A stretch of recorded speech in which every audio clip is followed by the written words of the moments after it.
Alright, ladies and gentlemen, welcome to the stream. I'll pull up this stuff up here. Alright, welcome to the stream, folks, ladies and gentlemen. If you're new and if you've been keeping track, I've been doing sports videos for this season of college football.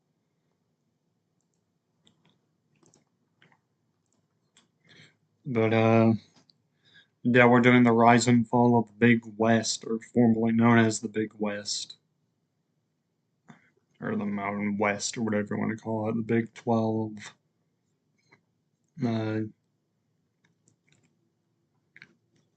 You get the idea. But welcome to the live stream today. We'll be doing a rise and fall of the Big West.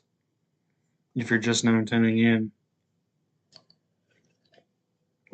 to my channel, so welcome if you're new to the channel. And today we're going to be reacting to the rise and fall of the Big West football. But I'm not familiar with the Big West, so I know it pretty much got resurrected, and I think if I'm right, it's basically the Big 12. No, the Pac-12 that recently came out of it. It recently reemerged itself, and it's basically on life support, and basically it's like that. But anyway, let's get into the video. Big West football was not here for a good time, nor was it here for a particularly long time either. What was seemingly a good idea, designed to provide stability for college football playing schools in California, was derailed by instability over the years. After 3 decades, things ended with 2 Idaho schools and 0 in the state it began in. The reactive nature of the conference, at least on the football side of things, is best illustrated. And shout out to the Touchback, by the way, for this video. By the midlife crisis name change it experienced. Ahead of the 1988 season, those running the show opted to change its name from the Pacific Coast Athletic Association to the Big West Conference. That was done to better reflect the geographic reality of the conference. After all, Las Vegas, Las Cruces, Logan, they don't really have anything to do with Pacific in any sense of the word. Upon further reflection, those really were the good old days when conferences had the decency to change their name that better reflected the truth. We all know the certain quote-unquote big conferences suffering from the Big 10 and the Big 12. The Big 10 and Big 12. Folks tend to lament the downfall of the Big East, and make no mistake, it certainly warrants that sentiment. But over on the left coast, the best coast, the Big West downfall doesn't get held in nearly the same reverence. No, I'm not saying they're equals in any sense of the word. However, if it wasn't for Big West football, the college football landscape may look quite different. For many schools over the years, it was the safe harbor they needed to survive, and for a select few, the good ones, it was actually a platform to get them to the Western Athletic Conference. To understand that, we need to go back all the way to the first season of the Pacific Coast Athletic Association in 1969. Nice! Oh, that's not the point.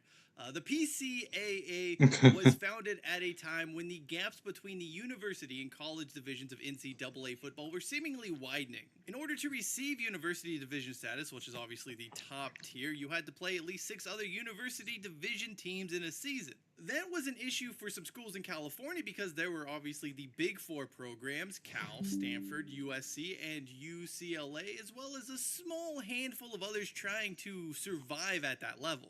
The problem for those schools doing that, like San Jose State and the University of Pacific, was finding enough university division opponents each year. A new football playing conference at the university division of NCAA football would obviously alleviate that problem, and with that in mind, the PCAA was launched in 1969. Nice. There were 7 schools that joined from the onset. These were San Jose State, UOP, Fresno State, San Diego State, Long Beach State, Cal State Los Angeles, and UC Santa Barbara.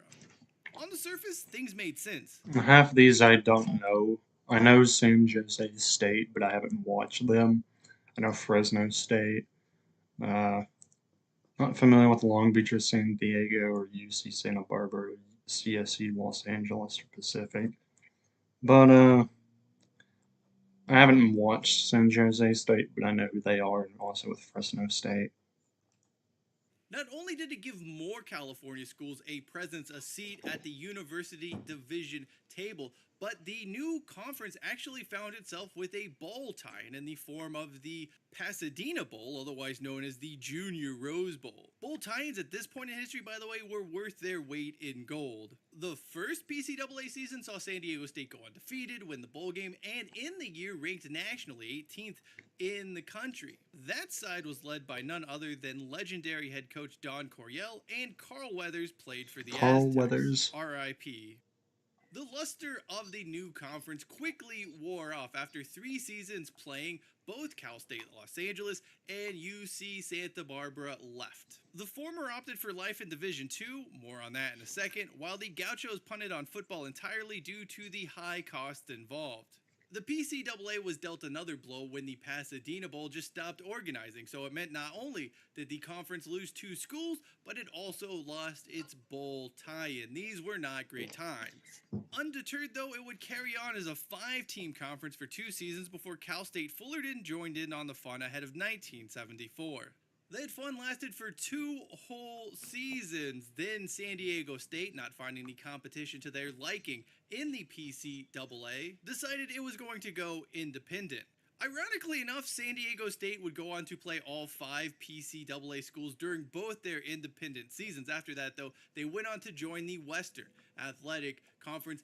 That is a theme you can expect to hear far more in this video. Before we carry on to that, though, there is one thing that needs to be mentioned. During the 1970s, college football undergoes 2 pretty dramatic transformations. In 1973, there is the split of divisions. So you get Division I, Division II, and Division III. The college and university divisions are no more. And then in 1978, they opt for the sub-tiers of Division I. So you have Division I and Division I AA.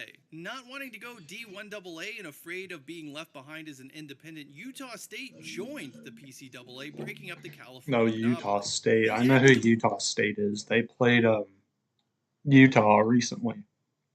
Would go on to be co-champions in both 78 and 79, their first 2 years in the league, although it was under some dubious circumstances. In their first season, they had a game against WAC member Wyoming Count in the PCAA conference standings because they didn't play Fullerton. After it was all said and done, Utah State and San Jose State would share the conference crown. Those 2 teams would be co-champions once again in 1979 until something happened. That something being the Spartans having been found guilty of using an illegal player in 7 of their games. They were forced to vacate those results, which included a fairly epic season-opening 48-48 tie against Utah State, and all of those vacated results meant Utah State would be the PCAA champion for 79.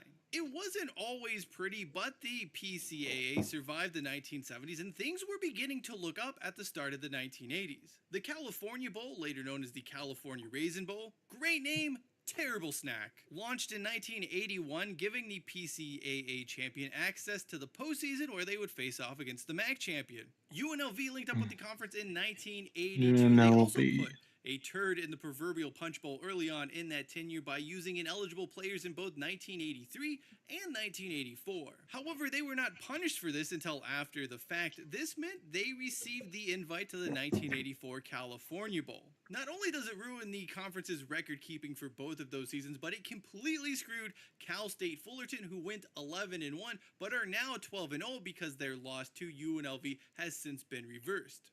The Titans, though, did not get to go bowling that year, and it would have actually been their second consecutive bowl appearance. I doubt this changes anything for Fullerton's long-term outlook at playing college football, but it's still one of those things you always look back on and go, I wonder what would have happened if Fullerton had also reached a bowl game in '84. Moving away from the world of hypotheticals and back to reality, New Mexico State bailed on the odd Missouri Valley Conference setup that was half D1, half D1AA in favor of the PCAA in 1984. That would give the conference 8 members, its highest total in history, and things were going relatively smoothly for the remainder of the 1980s. In 1988, the conference switched its name from the verbose and unnecessarily formal Pacific Coast Athletic Association to the Big West Conference. You can't help but kind of think those running the Big West were hoping for a little bit of brand confusion with the Big East. And make no mistake, by the way, the Big West is playing football. The Big East won't start playing football for another 3 years In the after Big this East. announcement. But obviously, the Big East had been around. Other conferences with big in the name had been around. So it was just one of those things to try and make their conference name sound less like it came out of 1933. On the field, things were fine. Fresno State and San Jose State were the class of the conference, occasionally reaching the top 25 in some years. Off the field, problems started to become evident as the 1990s approached. Firstly, many of the schools in California were facing budgetary issues. Everyone wants to sit out here and shout Title IX, and let me tell you something. Title IX had very little to do with that. That's because most of the Big West football programs in California were already operating at massive losses. Not only that, but these did very little to boost enrollment at the California schools, meaning the value of the football program was usually a net negative. For all the people wanting to blame Title IX, Title IX wasn't the reason why the football programs at the CSU and UC schools were losing tens of thousands, hundreds of thousands of dollars annually. So just get over it. I'm not familiar with Title IX, so yeah. Regardless of that, in many ways, 1991 would be the last dance of the Big West, at least in its previous form. Right after this ended. Upon the conclusion of that season, Fresno State bolted for the WAC 16 years after San Diego State left and would eventually join that conference. Those trifling individuals at the Western Athletic Conference had once again landed the Big West's or PCAA conference's best program. Issues were compounded even further when Long Beach State dropped football altogether, leaving the Big West with 6 schools. Nevada, which was moving up from D1AA, opted to join the Big West for the 1992 season, and what do you know if the Wolfpack didn't just go on and win the damn thing? With Fresno State leaving the Big West, it opted to move its bowl tie-in away from the California Bowl, which was played in Fresno.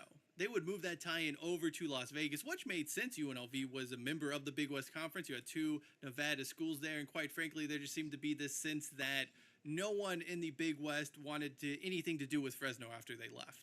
Of course, a similar situation would end up playing out in Las Vegas when UNLV exited the Big West after 1995. They would move their bowl tie-in once more, this time to Boise in the Humanitarian Bowl, or what's today known as the famous Idaho Potatoes Bowl played in Boise. With 2 teams in the state of Idaho, that did make sense, but we'll round back to that in a bit.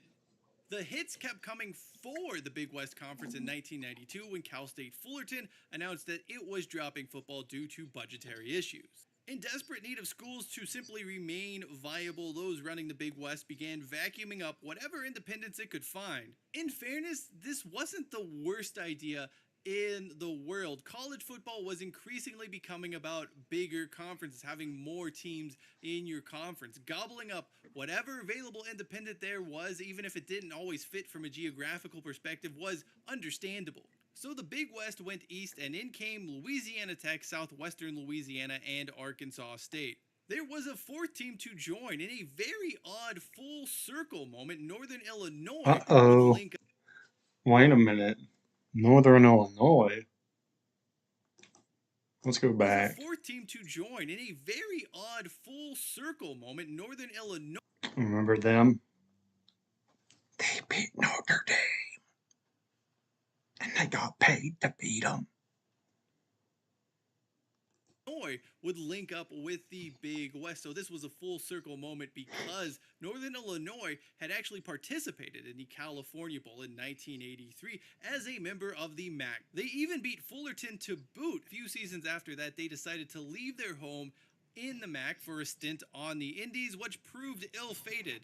NIU would not be around for very long. They spent a few seasons in the Big West before spending another year on the independent scene as part of a transition that would see them finally go home to the MAC. The Huskies leaving the MAC, an absolutely terrible idea from the start, and one they still regret to this day. It wasn't just Northern Illinois leaving after 1995. Just about everyone else got out of the pool with them. The Ragin' Cajuns also went independent. In fact, they would spend quite a few years out there in the wilderness before the Sun Belt finally launched football and the southwestern Louisiana, what we know today as Louisiana or Louisiana Lafayette or whatever, one of the many names they've had over the years, joined the Sun Belt Conference in 2001. It was a similar story for the Louisiana Tech Bulldogs, although their independent status, along with Notre Dame being bad but not bad enough, cost them a bowl invitation in 1997. It was sad because that Louisiana Tech team in 97 was really good and should have made it to a bowl if it was not for them choosing to go independent. Anyway, they would join the WAC in 2001. Arkansas State was another school to leave. They went independent as well, but only for a few seasons before linking back up with the Big West in the dying days of this conference. The real worrying thing for the Big West was not even the OGs were sticking around to see how things played out. Pacific dropped football after 1995. UNLV and San Jose State became the latest PCAA Big West programs to jump ship for the WAC. When the dust settled, Utah State and New Mexico State were the only schools remaining from the old PCAA days. Nevada, for their part, also stuck around with the conference, but that was it. They had 3 schools. They were joined ahead of the 1996 campaign by Idaho and Boise State, who were both making the jump from Division I AA. North Texas would link up with them as well. They had spent 95 as an independent, but had also recently made that transition from D1 to 1AA. A 6-team conference was not an issue in 1996, although it wasn't ideal. The Big West could look over to Conference USA and see that as a 6-team conference as well. The issue became Conference USA adding more schools and getting their number up to 7 and 8. Unfortunately, there weren't many moves for the Big West to make as far as available football schools remaining. The only option they really had was to bring back Arkansas State for the 1999 and 2000 seasons. However, that would not be enough. Nevada left the Big West for the WAC after 1999 and 2000 saw the Big West back to 6 programs. The 2000 season for the Big West harkened back to some of those early PCAA days with 6 schools vying for the championship. The term vying is probably a bit generous. Boise State dominated proceedings. They were 5-0 in conference play. No other team in the Big West had a winning record in the year 2000, the final season it would be in existence. Unsurprisingly, the WAC extended the Broncos a conference invite, carrying on a tradition almost as old as the Big West Conference itself, that being members leaving them for the Western Athletic Conference. With 5 football playing members remaining, there weren't really a lot of options available for the Big West apart from just simply dropping the sport. The available schools on the independent scene had dried up. There just wasn't much out there for them to bring in. Beyond that, the Big West Conference had also kept the schools that had dropped football as non-football playing members, with 6 California schools fitting that bill. Not only was there no path available to being a football conference, but you had to take into consideration these non-football playing members who now made up the majority of the conference. Utah State went independent in football while keeping their other sports in the Big West for a few more years. The Sun Belt grabbed North Texas, New Mexico State, and Arkansas State as full members. Idaho joined as a football-only member while keeping their other sports in the Big West for a few years. And that was that. The 2001 college football season came along and there was no more Big West Conference. Of course, the conference did keep the name alive. It's still going strong to this day. That has been done by focusing on its original purpose of being a D1 conference for schools in California, albeit without the football part. Oh yeah, and Hawaii is there now too. Unlike the Big East, the Big West, or the PCAA, was created with football reasons in mind. It was to give more schools in California a chance to access the university division of the NCAA football scene. Yet, it ended up becoming more of a basketball conference even during its heyday of the 1980s. Having UNLV certainly helped in that regard, but the Big West was a conference even in the 70s and 80s that would get 2 or 3 bids fairly regularly. Also, like the Big East, the Big West would end up chasing the football thing over the years, making decisions that were focused on football, oftentimes to the detriment of the entire conference. The collapse of Big West football mirrors that of what we saw in the Big East, only on a much smaller scale. From teams leaving after 3 seasons to name change and Northern Illinois randomly showing up, it was a hell of a ride for football, regardless of if you want to call it the Pacific Coast Athletic Association or the Big West. Regardless of name, the only real constant for it over the years was the WAC stealing its top programs.